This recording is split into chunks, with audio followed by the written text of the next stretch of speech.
മലയാള സിനിമയെ ചിരിപ്പിച്ചും ചിന്തിപ്പിച്ചും വിട പറഞ്ഞ മഹാനടന്മാർ. മാമുക്കോയ 1946 കോഴിക്കോട് ജനിച്ച മാമുക്കോയ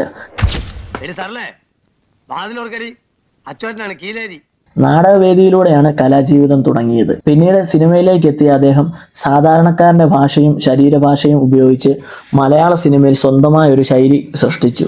ഒരുപാട് സിനിമകൾ ഉണ്ടെങ്കിലും പെട്ടെന്ന് ഓർക്കുന്ന സിനിമകളാണ് നാടോടിക്കാറ്റ്, സന്ദേശം, ഹിസൈനസ് അബ്ദുള്ള, പെരുവണ്ണാപുരത്തെ വിശേഷങ്ങൾ, വരവേൽപ്പ്, പട്ടണപ്രവേശം, മഴവിൽക്കാവടി, കിരീടം, നരൻ പോലുള്ളവ. ഒരു നാട്ടിൻപുറത്ത് കഥ പറയുന്ന സിനിമയാണെങ്കിൽ അതിൽ ഇക്ക ഉറപ്പായിരുന്നു. അതിൽ ചായക്കടക്കാരനും മാമുക്കോയൊക്കെ ആയിരിക്കും. മിക്ക പടങ്ങളിലും അങ്ങനെ തന്നെയായിരുന്നു. നാടോടിക്കാറ്റിലെ ആളുടെ കഥാപാത്രം പിന്നീട് പല സിനിമകളിലും വന്നു പോയിട്ടുണ്ട്. കോഴിക്കോടൻ ഭാഷയെ മലയാള സിനിമയിൽ ജനപ്രിയമാക്കിയ നടൻ. സ്വാഭാവിക ഹാസ്യമാണ് അദ്ദേഹത്തിന്റെ പ്രത്യേകത. 2023 ഏപ്രിൽ 26 ഹൃദയസ്തംഭനവും തലച്ചോറിലെ രക്തസ്രാവവും മൂലം അന്തരിച്ചു. കൊച്ചിൻ ഹനീഫ. കൊച്ചി സ്വദേശിയായ ഹനീഫിക്ക സിനിമയിൽ സഹസംവിധായകനായാണ് തുടക്കം. പിന്നീട് ഹാസ്യ നടനായും സ്വഭാവ നടനായും തിളങ്ങി.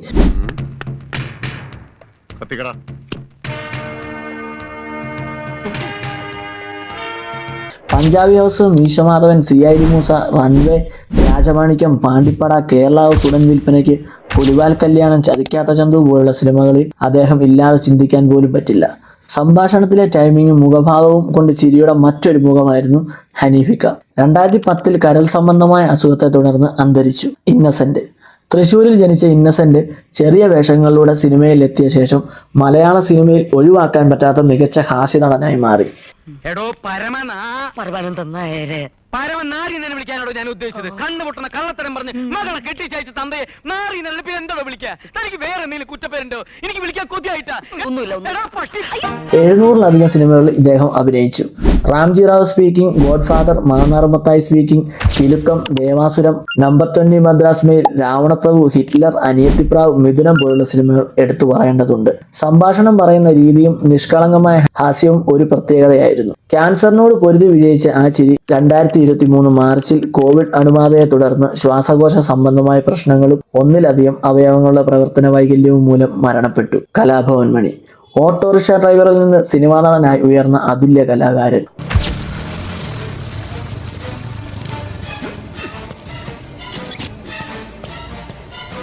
അതെ, നീ പറഞ്ഞ സാധനം തന്നെ ഞാൻ. കാവൽ പട്ടി. അങ്ങനൊരു പട്ടി ഇതുപോലെ നിൽക്കുമ്പോ വാസന്തിയും ലക്ഷ്മിയും, കരുമാടിക്കുട്ടൻ, ബെൻ ജോൺസൺ, അനന്തഭദ്രം, ചോട്ടാ മുംബൈ, ആമേൻ, വെട്ടം, കുബേരൻ, വാൽക്കണ്ണാടി, രാക്ഷസരാജാവ്, ബാച്ചലർ പാർട്ടി, മൈഡിയർ കരടി പോലുള്ള സിനിമകൾ ഇന്നും ഓർക്കുന്നു. നാടൻ പാട്ടും അഭിനയവും ഒരുപോലെ കൈകാര്യം ചെയ്യുന്ന അപൂർവ കലാകാരനായിരുന്നു അദ്ദേഹം. 2016 കരൾ സംബന്ധമായ ആരോഗ്യ പ്രശ്നങ്ങളെ തുടർന്നാണ് മണിച്ചേട്ടൻ അന്തരിച്ചത്. ഒടുവിൽ ഉണ്ണികൃഷ്ണൻ. നാടകവേദിയിൽ നിന്ന് സിനിമയിലേക്ക് എത്തിയ മികച്ച സ്വഭാവ നടൻ.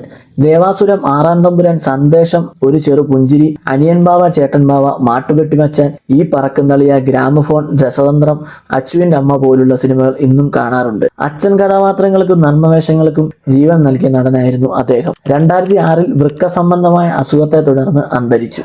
രാജമ്പി ദേവ്. നാടകങ്ങളിലൂടെ പ്രശസ്തനായ ശേഷം സിനിമയിലെ ശക്തനായ വില്ലനായും മാറി.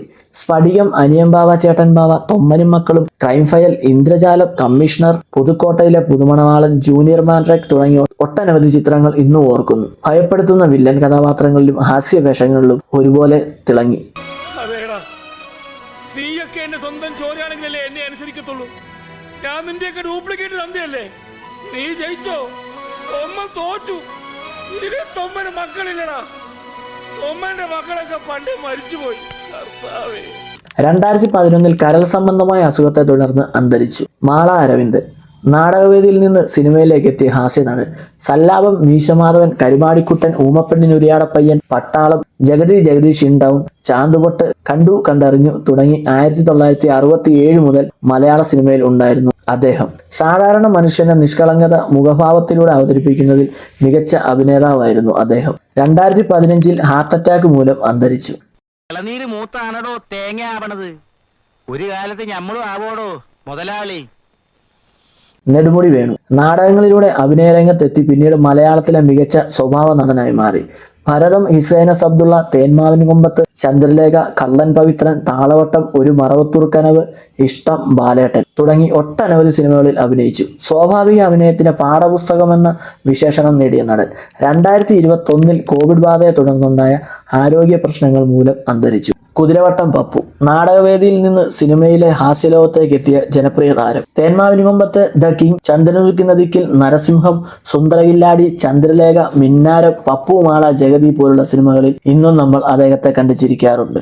ഒരു നോട്ടം കൊണ്ടും ഒരു ഡയലോഗ് കൊണ്ടും പ്രേക്ഷകരെ ചിരിപ്പിക്കാൻ കഴിയുന്ന അപൂർവ നടൻ. 2000 ഹൃദയ സംബന്ധമായ അസുഖത്തെ തുടർന്ന് അന്തരിച്ചു. അവസാനം മലയാള സിനിമയുടെ സുവർണകാലം സൃഷ്ടിച്ച ഈ കലാകാരന്മാർ ഇന്ന് നമ്മോടൊപ്പമില്ല. എന്നാൽ അവർ നൽകിയ കഥാപാത്രങ്ങളും ചിരിയും വികാരങ്ങളും ഇന്നും പ്രേക്ഷകരുടെ മനസ്സിൽ ജീവിക്കുന്നു. അവരുടെ സിനിമകൾ വീണ്ടും കാണുമ്പോൾ അവർ ഇന്നും നമ്മുടെ കൂടെ ഉണ്ടെന്ന് തോന്നൽ മലയാളികൾക്ക് ഉണ്ട്. അതുകൊണ്ട് തന്നെ ഒരിക്കലും ഇവരെ ആരും മറക്കില്ല. വീഡിയോ ഇഷ്ടമായെങ്കിൽ ലൈക്ക് ചെയ്യൂ.